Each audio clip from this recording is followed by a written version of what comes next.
bombs away 50 terrible movies by great directors. Cinematic disasters Hollywood's greatest geniuses would love to forget. Starring Martin Scorsese, Clint Eastwood, David Fincher, and more. Let's have fun with this list. I say, and I've always said this, never trust a director who's never made a bad movie.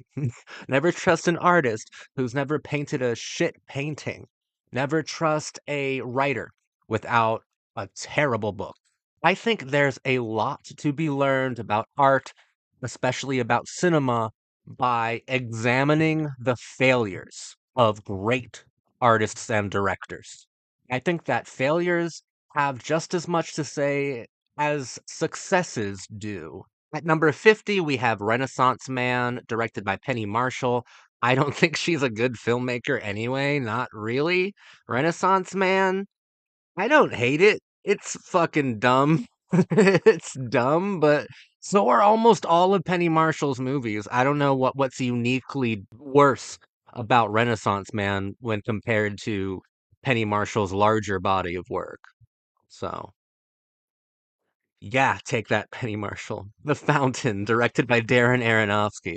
The greatest debate among millennial cinephiles is whether Darren Aronofsky is actually a good filmmaker or not. I think that to this day, Pi is the only great film he ever made, and it was the very first one. I have a lot of issues with Requiem for a Dream. Specifically, I think that it is just an overcomposed after school special or an anti-drug PSA that doesn't even do its job properly. It got Jared Leto and Jennifer Connelly strung out on the floor touching each other, and I'm like, wow, these are two of the sexiest people I've ever seen. I sure don't want to do more heroin now. I might end up looking like a fucking god or a goddess or some shit. I I don't think that Darren Aronofsky understands fucking anything when it comes to his films. That Pi, he really demonstrated. Pi's a genius film. I love Pi. It's one of my favorite truly independent films. The Fountain, I saw The Fountain alone in the movie theater when it came out because I couldn't convince anyone else to see it with me. And after watching it, I was grateful that they didn't join me. The Fountain is awful. Darren Aronofsky is not like good though. Once again, I don't think Darren Aronofsky is like a mostly good filmmaker. I think even his most ardent supporters would have to agree that the dude's batting average is kind of pathetic at this point. How Do You Know by James L. Brooks, the guy who did broadcast news. I didn't watch this. I don't know. All the diehard James L. Brooks fans. I know there's an army of you guys. I've never met anyone who was like, you know who I love? James L. Brooks. So I don't know. I haven't watched that movie. I haven't watched this one either. The Truth About Charlie, directed by Jonathan Demme. Of course, I think Jonathan Demme's best film is Stop Making Sense, actually, the Talking Heads live concert. And everyone loves Silence of the Lambs, and I also think it's a very well-made movie. The Truth About Charlie, well, here's my thing, guys. I uh I see Thandie Newton right here, which instantly gets 5 stars from me. I mean, she's one of the most beautiful women who ever lived. It's a 5 star movie. What are you guys talking about, Rolling Stone? It's 5 stars because she's in it. I get to look at her. Wow, what a great human experience. I, I think it's probably fantastic. Look who's talking too, Amy Heckerling. I love Fast Times at Ridgemont High. I thought Clueless was very good as well. Look who's talking two is very bad. Look who's talking one is very bad anyway. Like Amy Heckerling's also not really a heavy hitter here. Come on, guys, give me something. Christopher Columbus fucking sucks. By Centennial Man, there's nothing uniquely worse about that movie than any of his other bullshit, awful fucking movies. He's a terrible director. Oh my God, dude. If you thought that Steven Spielberg was too radical for you, then people like Christopher Columbus and Ron Howard were made for you, dude. Fuck Christopher Columbus. All of his movies suck. Basic by John McTiernan. Well, okay, let's think about maybe why this movie was underwhelming. John McTiernan is a phenomenal action director. My favorite film from him is probably Die Hard with a Vengeance or The 13th Warrior. Basic, I believe that's the film he made right before going to jail. Going to prison, dude. Like maybe he had a lot on his mind when he was making Basic. Let's not hold this shit over his head, man. And I haven't watched it in a very long time, but I'm sure it's fun. I'm sure it's like fine. I'm sure it's fine. But if there are some severe problems with the film's integrity itself, I'm sure it's because John McTiernan was staring down years behind bars. He had a lot on his plate, dude. Assassins? I love Assassins. Antonio Banderas is fucking amazing in this movie. Julianne Moore is as sexy as she gets, bro. As sexy as fucking sexy gets, dude. Julianne Moore was so fine in that movie.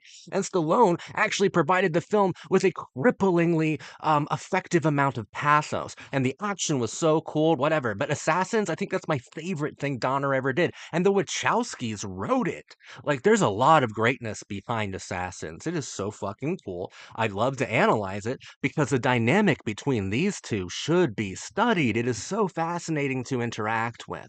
Antonio truly is some psychotic wrecking ball, man. He's out of control. The intensity, the energy is so chaotic. I love it so much. He was hot back then, bro. This speaks to my bisexual qualities with Antonio and Julianne Moore, bro. Hell yeah. Hell yeah. Cannot believe Assassins is on this list. That's so fucked up. Girl Six, Girl Six is fine. It's fine. Bad Spike Lee movie to me is a sanitized Spike Lee movie. I don't think that Girl Six is sanitized. I think it's kind of confrontational. I do appreciate it. Put Inside Man on here if you had any fucking balls. That shit was sanitized as fuck, made for conformist audiences. Whereas Girl Six, I don't feel the same way. Girl Six is fine. Doesn't deserve to be here. The good German, Steven Soderbergh. I don't, dude. Every fucking video lately, this goddamn guy comes up. I'm convinced I will have to study him soon. Once again, I love Sex, Lies, and Videotape. I love Traffic. I thought Schizopolis was awesome. The Good German, is that a bad Steven Soderbergh movie? Because the rest of his movies, I don't know how to gauge whether or not something is good or bad. It's as if those, like, qualitative ideas do not matter. Like, they don't compute to the Soderbergh filmography. I don't know if he tries to make good movies when you look at his larger catalog. So The Good German, I'll take your word for it. Probably bad, but explain to me how it's worse than like Ocean's 25 or fucking Magic Mike or Solaris. Like, tell me that. Tell me. Random Heart, Sidney Pollack. Uh, Tootsie was cool. I don't think I'm the biggest Sidney Pollack fan, but I do like him. Yeah. Sadly, I think the best thing he ever did wasn't directing. I loved his acting in Eyes Wide Shut. What an incredible performance. And I believe he was in Michael Clayton as well. I think Michael Clayton is a wonderful film, and Sidney was incredible within it. Michael Clayton's so good. I really want to watch that again. Oh my God. Oh, the climax with like fucking George Clooney and Tilda Swinton, that confrontation, bro, like it's so fucking good. Michael Clayton, hell yeah. Jupiter Ascending by the Wachowskis. Yeah, but it's boring to hate on that movie. Downsizing, Alexander Payne. This guy is also a swing and a miss for me. Like I like Election, but I hate About Schmidt anyway. Like Downsizing. uh, Garbo Talks by Sidney Lumet. Sidney Lumet's one of the most overrated filmmakers of all time. The Ward by John Carpenter. Haven't watched it. Is that Amber Heard? I've never even heard of The Ward. I would have thought they'd put Ghosts of Mars up here, and then I'd have fun because I'd get to defend it because I love Ghosts of Mars. But The Ward, yeah, dude, never heard of it. I mean, I don't know. I don't know, dude. When did this come out? In 2010? Kristen is committed to a psychiatric unit where it seems an angry spirit of a former patient is haunting the girls who are being treated there. Kristen makes desperate escape attempts after the staff ignore her warnings about the spirit. It's got Amber Heard. I love Jared Harris and Danielle Panabaker. You watch, man. I'll fucking love that movie. It's on Tubi. Oh, we'll watch it then, baby. I'm sure I'll love this movie. I'll be the only fucking guy. I'll be that guy. Stepford Wives. Give me something that's fun to talk about. Ang Lee sucks anyway.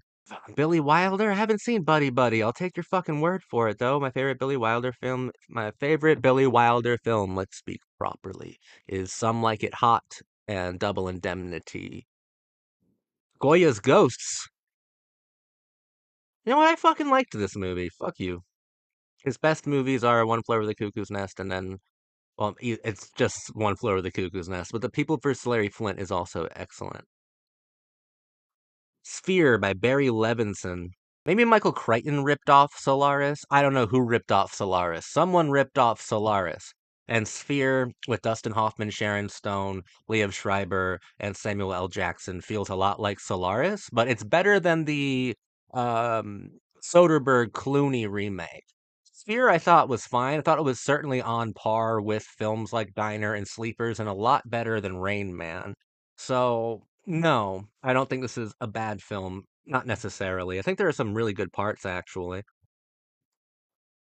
The Last Tycoon. Elia Kazan, you fucking rat. Oz the Great and Powerful. Why? Okay. Yeah, it's bad.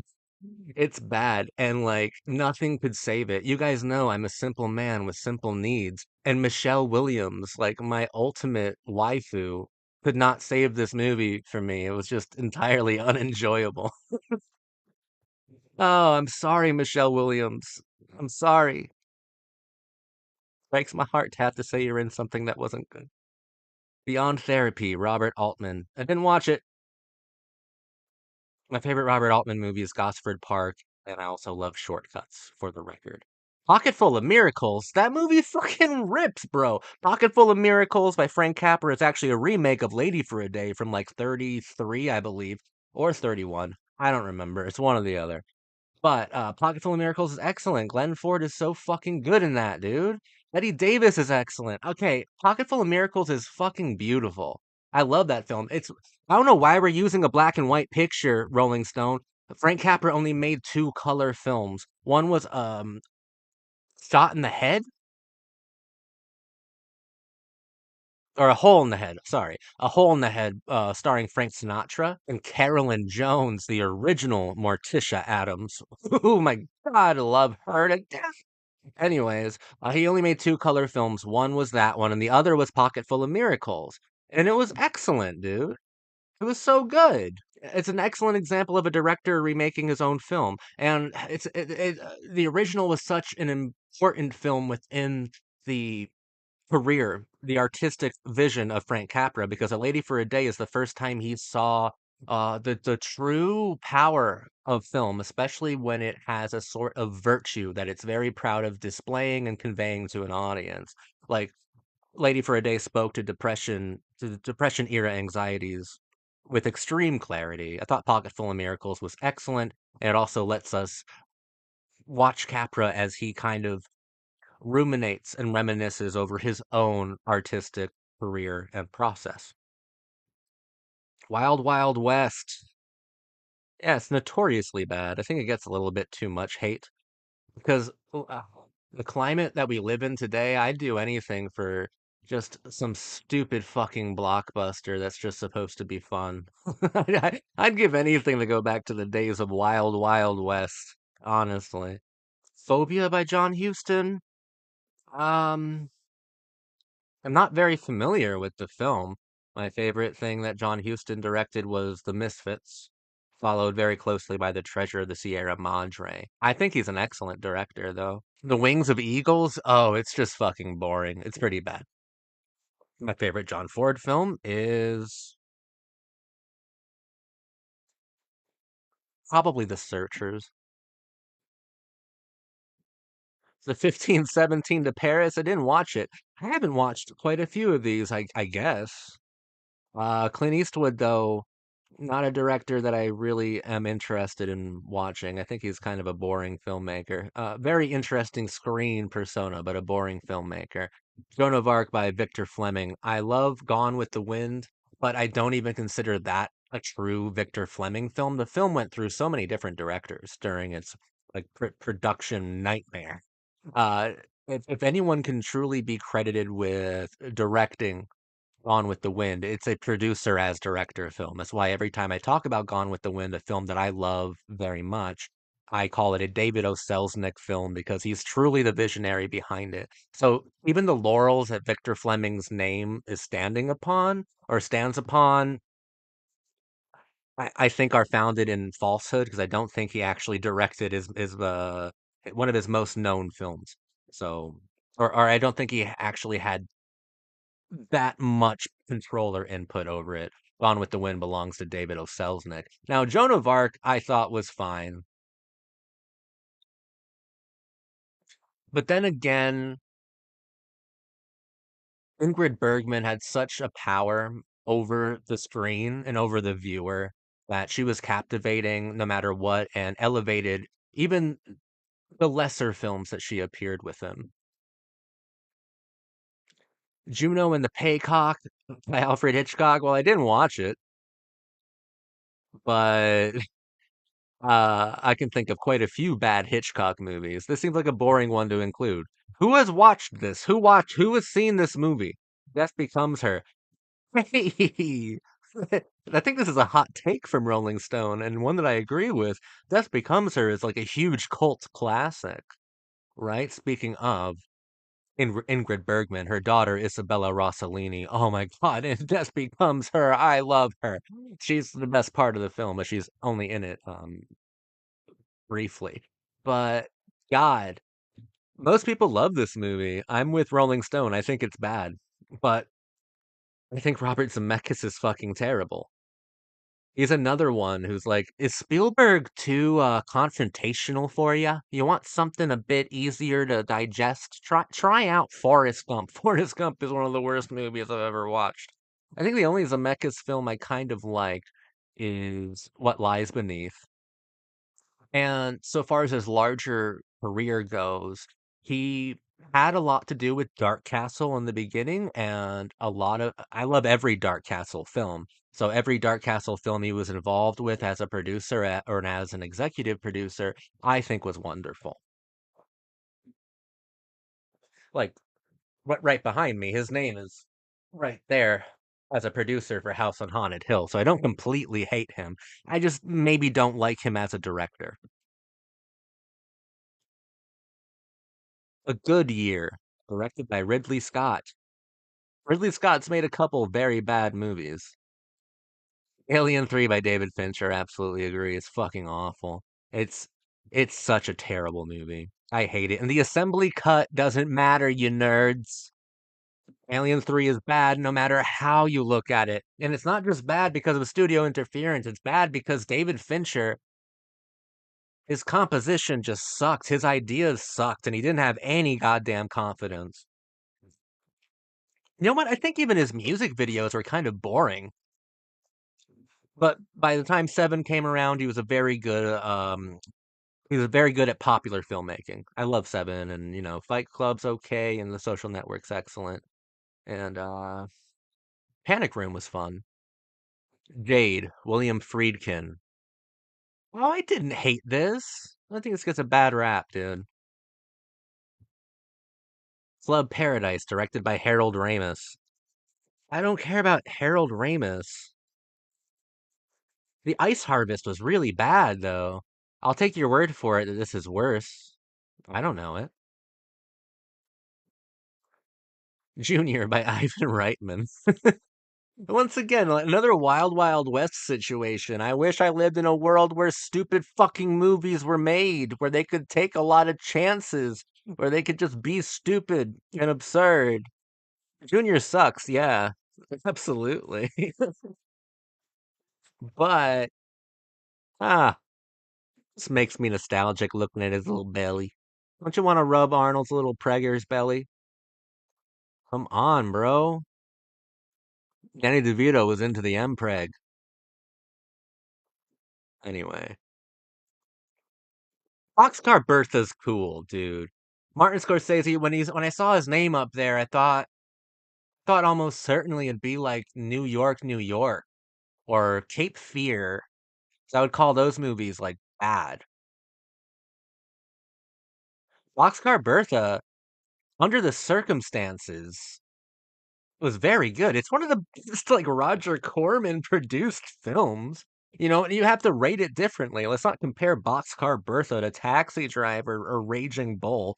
Let's compare it to other Roger Corman type films or produced films, and it's pretty great. It's pretty great. Boxcar Bertha is great, actually, considering the circumstances. The Stupids, John Landis. I, I, I agree. The Lady Killers, the Coen brothers. Yeah, that was a huge swing and a miss. I didn't think Hail Caesar was very good either, but The Lady Killers is possibly the biggest swing and a miss they ever made. They usually don't miss. And when they do miss, it's usually not by much. This was a huge fucking failure, a huge flop. I hated it. Ah, The Grinch Stole Christmas, directed by Ron Howard. Ron Howard's a terrible director. He doesn't make good films anyway. Um, this actually like it looks nightmarish. This is unironically the most confrontational and radical thing that Ron Howard has ever directed. Now, I don't think that's deliberate. I think he was trying to just rip off Tim Burton or something and failed spectacularly.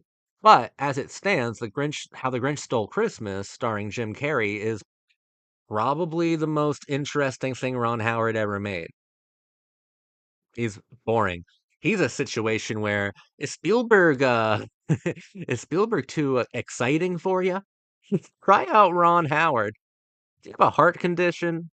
Does Indiana Jones get you too excited? Try out Ron Howard. He's having a baby directed by John Hughes. I've been asked in the comments of my videos to watch this movie and analyze it, and I haven't yet. But I love John Hughes, and I think he's made some classics. My favorite genre of all time is the teen and coming of age genre. I think that John Hughes is one of the most important people when it comes to the films and even the television shows that I love and cherish the most. Amsterdam, David O. Russell. David O. Russell is not a good director anyway. What am I worried about here? Star Wars Episode 1, The Phantom Menace. George Lucas, I think, is a brilliant director, but the only reason that I have to say that is American Graffiti, which I think is just a stone cold masterpiece. I love the film so much. Um, A New Hope, the original Star Wars is also brilliant. I don't like anything else he's directed or even been a part of. You know, I don't like THX. I don't like the larger Star Wars. Um, I don't like really anything else he's done. The Phantom Menace to me doesn't seem like lower quality than Attack of the Clones or something. I'm not a Star Wars fan, so I don't know. I don't care.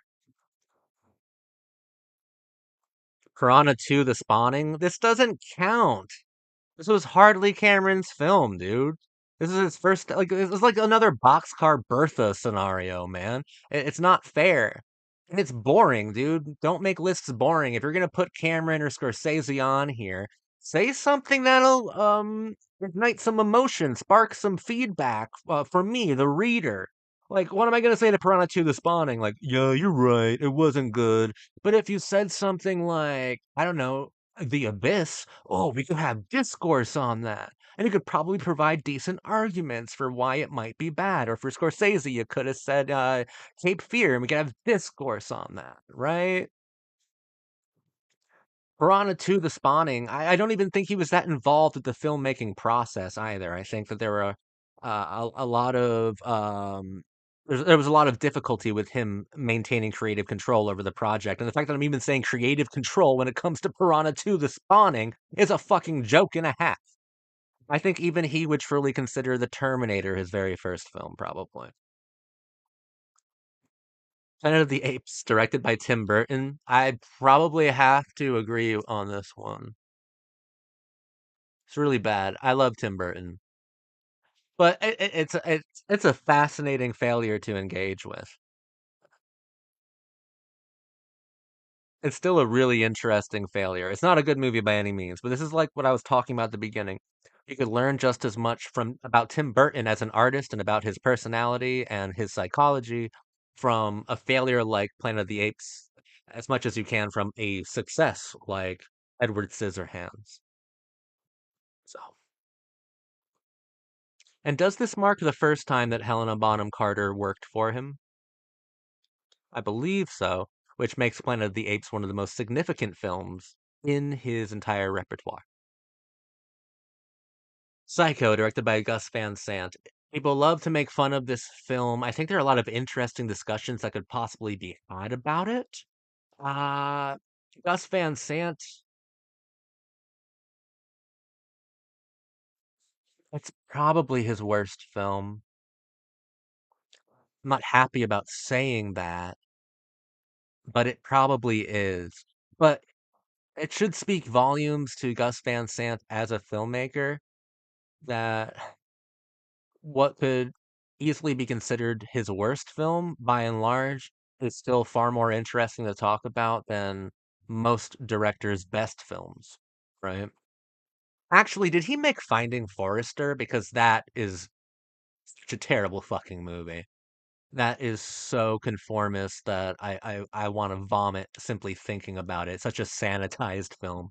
You thought that Good Will Hunting was too fucking rebellious, dude. Oh my God. Finding Forrester is actually the worst. Best Van Sant movie. Indiana Jones and the Kingdom of the Crystal Skull, directed by Steven Spielberg. Steven Spielberg is overrated and not very good anyway. North, directed by Rob Reiner. I didn't watch North, okay, but why is Rob Reiner at number two? Okay, does this speak to the ranking? Does it speak to the quality of the director or the lack of quality within the film itself? The poor quality of the film is which one is it speaking to? Like, are we this shocked that Rob Reiner made a bad movie? Rob Reiner sucks too. This list is composed mostly of fucking Spielberg clones. All right? That's what this list is mostly comprised of. I hate Rob Reiner.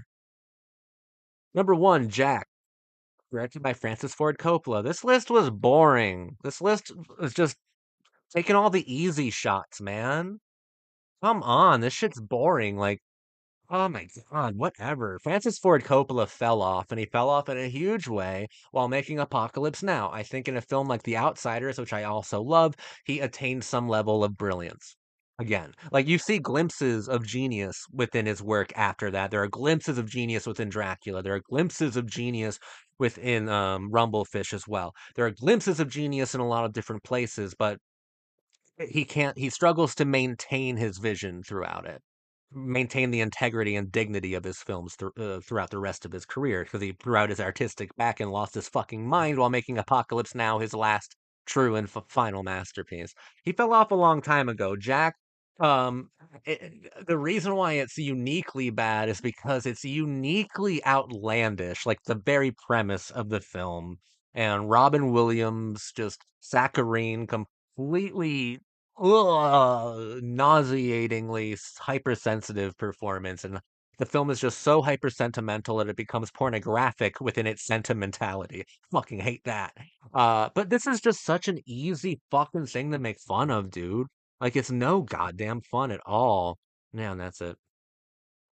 Like these were just easy shots. There's no surprises there, except for maybe Death Becomes Her. That's the only one that I was surprised by. Every other one is like I think people agree, like far and wide, and this article didn't need to exist. Get these terrible movies by great directors. I think you should be a bit cooler about it. Should have gone for the jugular on some of these. Like, yeah, you should have put Cape Fear by Martin Scorsese and not Boxcar Bertha. Like you should have been more confrontational within your list. The one that pissed me off the most was Pocketful of Miracles by Frank Capra. That's a great film. I I think you're insane for saying that's a terrible movie. I think you're fucking stupid. Actually, like that triggers me. Capra, one of my very top directors. I love him so much. So if you come at the king, you better not miss. And motherfucker, you stumbled, Rolling Stone. You suck for that. Dude, whatever. That's it. That's it, dude. Thank you for watching me.